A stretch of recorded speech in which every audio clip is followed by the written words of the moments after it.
সম্প্রতি ২,০০০-এর অধিক যৌনকর্মীকে সমাজ কল্যাণ মন্ত্রণালয় থেকে আর্থিক সহায়তা করা হয়েছে। এটা উচিত হয়েছে কি না?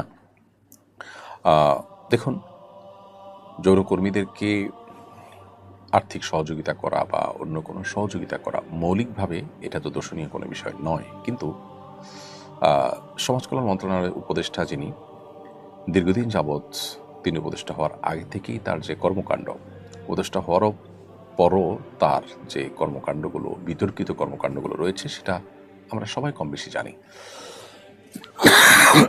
দুঃখিত। এদেশে যৌনকর্মীদেরকে, পতিতাদেরকে পুনর্বাসন করা, তাদেরকে সুন্দর এবং সুস্থ স্বাভাবিক একটা জীবন উপহার দেওয়ার প্রচেষ্টা না করে বরং তারা যে বিভিন্ন রকমের দালালদের খপ্পরে পড়ে ভুল পথে এসেছেন, সেই পথেই তাদেরকে টিকিয়ে রাখার জন্য তিনি কাজ করছেন। অতএব এই যে টাকা দেয়া হয়েছে, এই টাকা দিয়ে যদি তাদেরকে তাদের কাজের প্রতি প্রণোদনা দেওয়া হয়, আরও উৎসাহ দেওয়া হয়, তাহলে এটা হবে জনগণের ট্যাক্সের টাকার অপব্যবহার। আমি মনে করি বাংলাদেশের 1% মানুষও যদি মতামত নেওয়া হয়, তাহলে এই পতিতাবৃত্তি বা পতিতাদের এই কর্মকাণ্ডের জন্য তাদেরকে আপনি উপহার, পুরস্কার অথবা তারা তাদের এই কাজে যেন টিকে থাকে সেজন্য আরও সহযোগিতা করা, এটার ব্যাপারে একটি টাকা জনগণের ট্যাক্সের টাকা খরচ হোক, এটা এদেশের 1% মানুষ আমার মনে হয় না মতামত দিবে। কোনো জরিপেও এটার সপক্ষে মানুষ রায় দিবে বলে মনে করি না। এটা সমাজ কল্যাণ উপদেষ্টা কেন এদেশের সবাই জানেন, প্রত্যেকটা মানুষ বুঝেন এদেশের মানুষের মেন্টালিটি এবং মানসিকতা। তারপরে জনগণের টাকাকে জনগণের ইচ্ছার বাইরে ব্যবহার করা, এই স্বেচ্ছাচারী মনোভাব এবং এই ধরনের মানসিকতা সম্পন্ন মানুষজন যারা আছে, তারাই কিন্তু অনবরত আমাদেরকে সকাল বিকাল মানবাধিকারের সবক শোনায়, মানুষ অধিকারের সবক শোনায়। জনগণের ট্যাক্সের টাকাকে আপনার খেয়াল খুশিমতো ব্যবহার করার অধিকার আপনাকে কে দিয়েছে?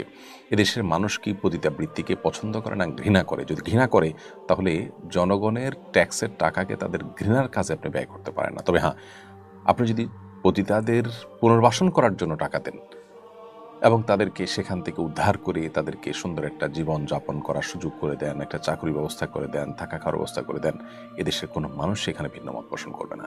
প্রত্যেকটা মানুষ সেখানে সাধুবাদ জানাবে। সমাজ কল্যাণ উপদেষ্টা এদেশের সবচেয়ে বিতর্কিত মানুষগুলোর মধ্যে থেকে একটি।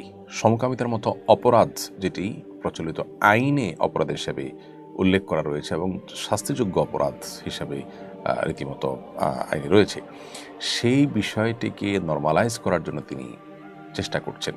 অর্থাৎ আইন প্রণেতা যে, সেই আইন প্রণেতা ভূমিকা থেকে, যদিও তিনি সংসদ সদস্য নন, তিনি উপদেষ্টা ইন্টারিম গভর্নমেন্টের, তারপরেও তার এই আইনকে সংরক্ষণ করা বা আইন এবং বিচার কার্য যেন আইন আলোকে প্রতিষ্ঠিত হয়, পরিচালিত হয়, সে বিষয়গুলো দেখভাল করার জন্য দায়িত্বশীল যিনি, তিনি নিজে সেটাকে লঙ্ঘন করার জন্য অপচেষ্টায় রত এবং লিপ্ত আছেন।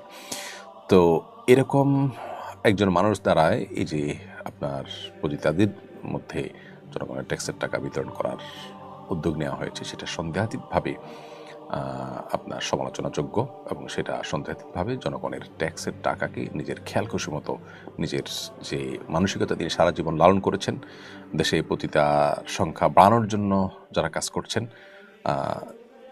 তাদের সেই দালালদের কাজটাকে যেন তিনি আরও সাহায্য করলেন এবং তাদের কাজটাকে যেন আরও বেশি তিনি প্রমোশন করলেন এবং সেটাকে আরও যেন টাকা পয়সা দিয়ে এস্টাবলিশ করার চেষ্টা করলেন। বিধায় সন্দেহাতীতভাবে এটা নিন্দনীয় কাজ এবং এ ধরনের নিন্দনীয় কাজ তিনি অনবরত করে যাচ্ছেন। কি যোগ্যতায় তিনি এই পদে এসেছেন সেটা একমাত্র তিনি জানেন এবং যারা তাকে বসিয়েছেন তারা বলতে পারবেন।